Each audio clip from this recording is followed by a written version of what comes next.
Joining us now, Wired senior writer Jake Lahut, New York Times reporter and MSNBC contributor Jeremy Peters, and former senior executive in the Counterterrorism Division of the FBI and current SVP for Global Operations with the Soufan Group, Christopher O'Leary. Jake, is that a crazy question to ask? Is this Jeffrey Epstein going to break at least a portion of MAGA? Well, I was calling around on this, and no one I've spoken with so far can name a remotely equivalent moment in terms of the MAGA base, because I'm not even sure if it's fair to describe this as a fissure or a split necessarily. This is basically a bubbling revolt from the base, and I think ultimately this is a classic example of the dog who caught the car, but also of audience capture. Because to your point on Dan Bongino and his job, well, which job? Is it his job as a talking head and a potential future gig at Fox News or a streaming deal with a podcaster?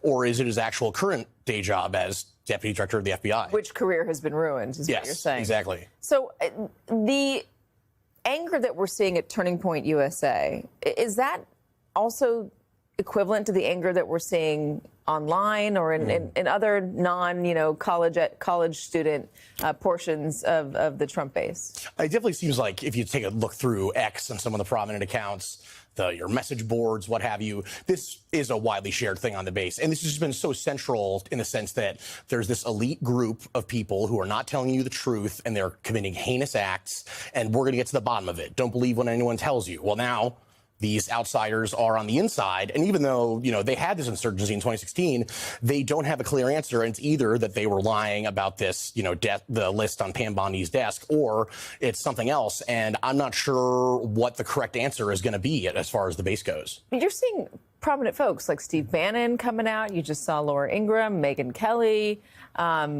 Who else? There's been Nick Fuentes. He believes MAGA is dead because of this. He's saying good riddance. That's also something. It is Tucker Carlson. It's getting a lot of folks in line with an idea that this administration is not being truthful. Right. Well, and is guilty of the same sins that it charged the Democrats with when they were in charge. Guilty of the same types of extreme cover-ups, right? I mean, because that's what this story is at its core. Epstein resonated because it connected to the QAnon-inspired conspiracy theory of these pedophilia rings controlled by powerful Democratic power brokers. And, well, it turns out that it looks like the story was what the Justice Department and the investigators were saying all along. And he killed himself, and there's really not much more here. So the problem is, how do you move on from that? Some of the conservative media is already moved on. You turn on Fox News, guess what they're talking about? They're talking about the Biden auto pen scandal and his signing a bunch of pardons that he didn't really sign or approve himself. So they're moving on.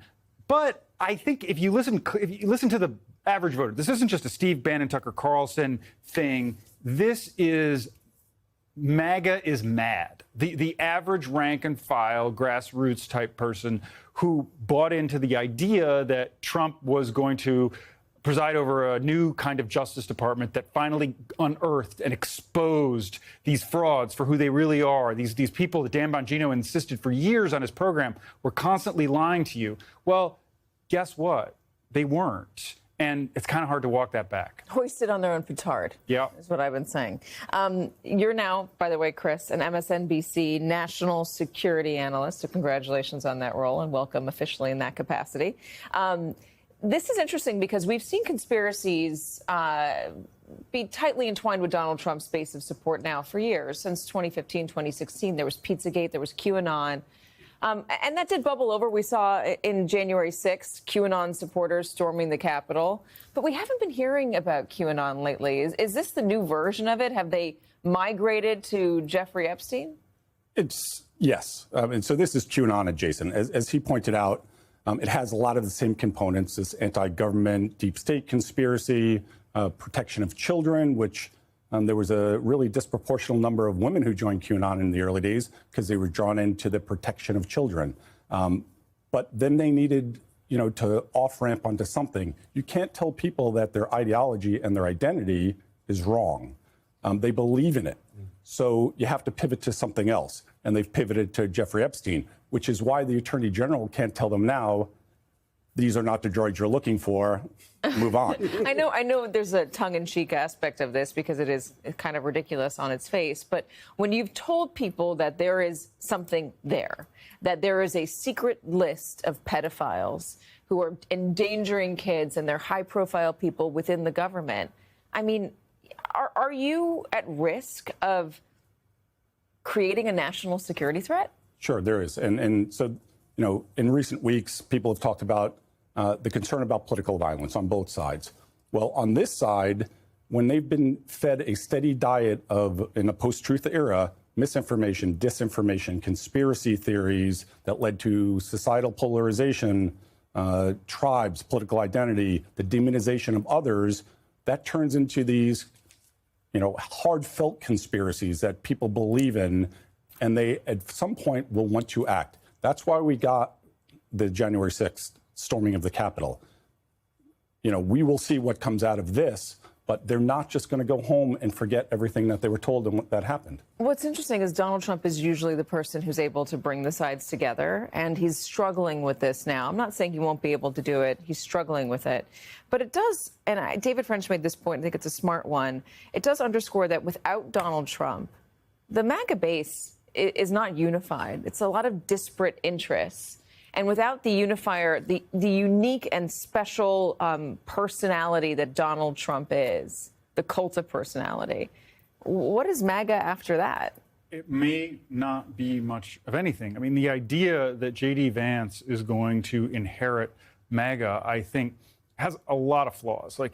Sure, he could. He's a very talented politician, really bright guy. Maybe it's a part of MAGA. Maybe, but he's not MAGA. Just look at his tweets from 8 years ago, and you know what he said about Trump and about how he felt that Trump was really lying to voters. That hasn't disqualified anybody from, becoming a true believer and being embraced. The loyal convert, the deep state scandal all the time. But I do think that anybody who believes that Trump is interested in anointing a successor should think again. When I was reporting my book on the Trump movement in the Republican Party, one of the most memorable things Steve Bannon told me was Trump doesn't want a successor. He wants the next Republican to lose by 40 points because he wants to show that he alone could do this. And I think there's probably a lot of truth to that. I mean, we don't know what's going to happen 3-4 years from now, but a successor is a competitor. Does Trump strike you as the type of person to want to nurture somebody to follow him? No, but I wonder if there's I saw a bumper sticker. It was Vance Trump. I wonder if Trump wants to do a Putin-esque, Putin-Medvedev leadership. I'm not even sure he'd want to do that because I think he'd need to feel like he was in the top position with the top title.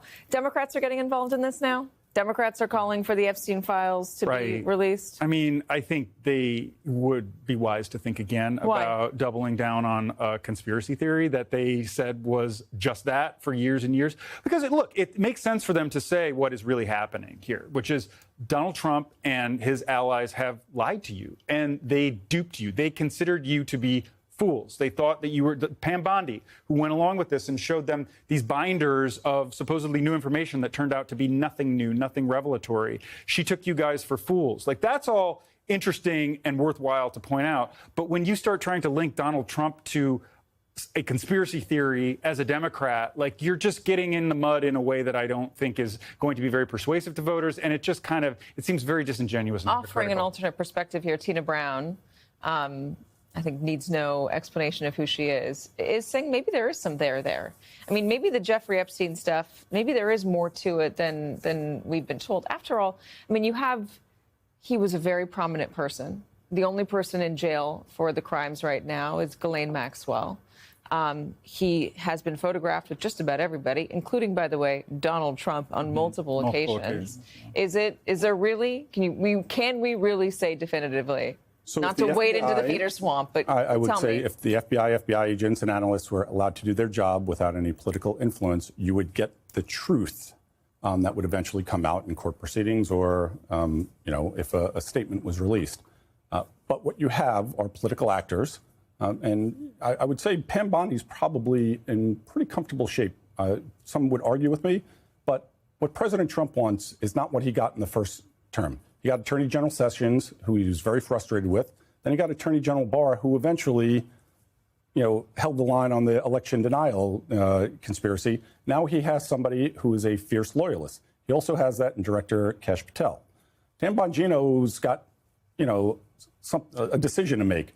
Does he see this as a career in national security and a vocation like I saw it and like every FBI agent that I ever worked with saw it? You do this for decades, or is this a flash in the pan? And you're likely going back to your podcast, and you need to retain the loyalty of the 8 million followers, not of the FBI employees. Yeah, as Jake said, which career is he saying has been, or allegedly has been ruined? Is it the career as a law enforcement official, or is it the career as a conservative talking head?